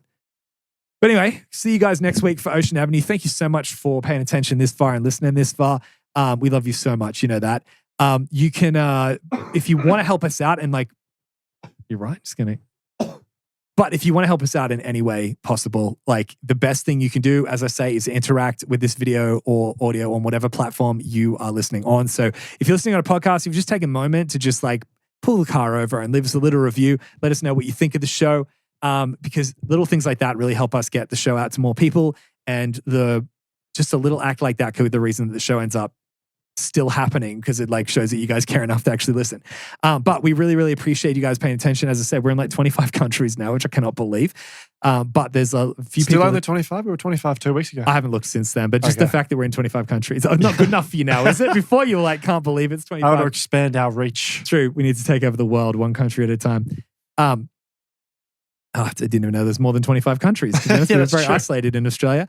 But regardless, we love you so much. Thank you so much for being here. If you're on YouTube, let us know in a comment down below what you thought of Waster's Till the Wheels Fall Off. And if you think that there's something that we're missing with Waster, or if you disagree with some of our takes, always hit us up. The email is podcast@poppunkbookclub.com, or you can DM us at poppunkbookclub. because we love hearing from you. And leave a comment on something and we'll read it out. As you know, we do that. Anyway, I'm just rambling now. Thank you so much for listening. But before we go, there's something, I got all the way to that and I screwed up on something that we always love to do, which is, I got to think of a post quick. It's time for... It's time for Pop with Punk. Scissors, beats, paper. Pop punk in the style of Shakespeare. One verse. One verse. One verse, boys. 1 week and I forgot what I need to say. Pop punk in the style of Shakespeare. One verse, one chorus. You get one guess. Let's go. Honestly, it's so hard to hold the skull and do this at the same time. But it adds to it. So I like, should I do this as I usually do? Or would you like to hold it, make you think? Maybe should back to the person to ponder while looking at the skull itself. My lad, dearest friend, I find myself laboring to keep the very earth beneath my shoes, for it seems all around me doth crumble. The nights grow ever longer, and I raise my voice to sing, as though the melody might conjure stronger answers. Yet, confusion clouds my every thought, and at times the weight of it all bids me cast aside the fight entire. Still, here I remain, holding my mortal grasp, clinging fast to that which remains of me. Perchance I play the fool, pretending to be stronger than I may be, like some kind of hero of my own making. For though I stumble, I shall not fail. I will hold to hope, even in disguise. Thine in quiet endurance. Oh. Any ideas? I thought you got it. I looked in your eyes and I thought you had it halfway through. My gut reaction was there's a Census Fail song, but No, we're doing... if we were doing something that far out, I would definitely be saying, all right, you're in the wrong category. I'm in the wrong category. Yeah. Okay. It's good because I can't even think of the name of the Census Fail song. But now you know you're in the pop punk world. I'll cut this bit out, but I'll read it again. So is it like... Yeah, that's right. What kind of gave it away for you? Playing the hero bit? Yep. Fair enough. That's all everyone else can get for the hints. Okay. That thing. But honestly, once it clicks for you, it's literally the entire lyrics. It's from the beginning. If you listen to it again, It is the exact lyrics of the song. Yeah, okay. That's the thing. Maybe we'll have a rule moving forward that if it's outside of what is considered to be generally pop punk, we will have a little it is a bit adjacent this line. So you're not stuck thinking through catalogs of entire bands. But I'm right, that's pop punk, right? Oh, yeah. Yeah, sweet. Sure. Sweet with that. And that's a good one. Yeah, definitely. But when you know it, of course, everyone knows this song. It's very well known. It's not obscure. Thanks so much for listening. We'll catch you guys next week.